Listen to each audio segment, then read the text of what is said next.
নমস্কাৰ।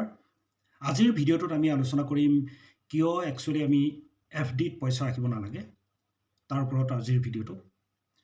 যদি আপোনালোকে FDত ইনভেষ্ট কৰে তেতিয়াহ'লে on an average 6% return expect কৰিব পাৰি। কিন্তু এই 6%এ কি হয় জানেনে?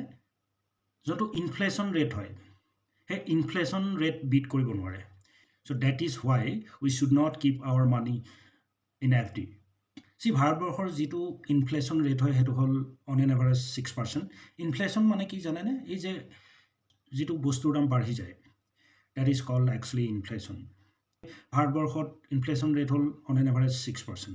আৰু আপোনাৰ FDত যদি পইচা ৰাখে তাতো আপোনালোকে এজ এ ইণ্টাৰেষ্ট পাব অন এন এভাৰেজ 6%। চ' যদি 6%কৈ পইচা গ্ৰ' হয় তেতিয়াহ'লে আপোনাৰ পইচাখিনি মোটামুটি একেই থাকিব। ফৰ এন এক্সাম্পল মই এটা এক্সাম্পল দিবলৈ গৈ আছোঁ।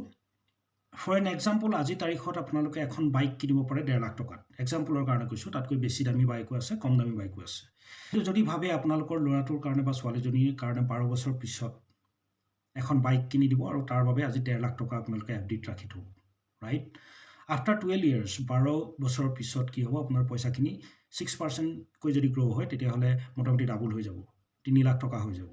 চ' দেখাত 3 লাখ টকা হৈ গ'ল, ৰাইট? চ' আপোনালোকে ভাবিব 12 বছৰ পিছত আমাৰ পইচাখিনি ডাবল হৈ গ'ল, 1.5 লাখত 3 লাখ হৈ গ'ল।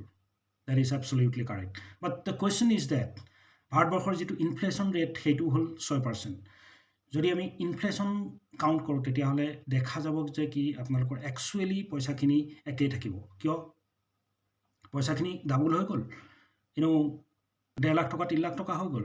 কিন্তু যিটো ইনফ্লেশ্যন ৰেট সেইটো হ'ল 6%। ইয়ানি কি 12 বছৰৰ পিছত সেই বাইকখন কিনিবলৈ অন এন এভাৰেজ 3 লাখ টকাৰ প্ৰয়োজন হ'ব বা তাতকৈ বেছি লাগিব। চ' ইয়াৰ অৰ্থটো হ'ল কি?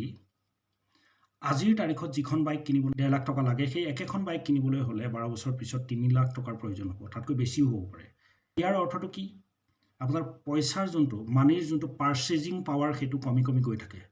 আজি 100 টকাত যিটো বস্তু কিনিব পাৰিব, এবছৰৰ পিছত সেই একেটা বস্তু 100 টকাত কিনিব নোৱাৰি। So' that is called actually inflation. So' আমি ইনভেষ্টিং তাতহে কৰিব লাগে য'ত নেকি আমি এটলিষ্ট ইনফ্লেশ্যন ৰেটক আমি বিট কৰিব পাৰোঁ। ইনফ্লেশ্যন ৰেটতকৈ বেছি এটা ৰিটাৰ্ণ য'ত আপোনালোকে পাব পাৰে ত'তহে ইনভেষ্ট কৰাটো জৰুৰী। সেই 1.5 লাখ টকাটো যদি আপোনালোকে কোনোবা এটা মিউচুৱেল ফাণ্ডত থয় তেতিয়াহ'লে অন এন এভাৰেজ যদি 15% ৰিটাৰ্ণ আপোনালোকে আশা কৰে তেতিয়াহ'লে সেই একেখিনি এমাউণ্ট হৈ যাবগৈ মোটামুটি 8 লাখ টকা।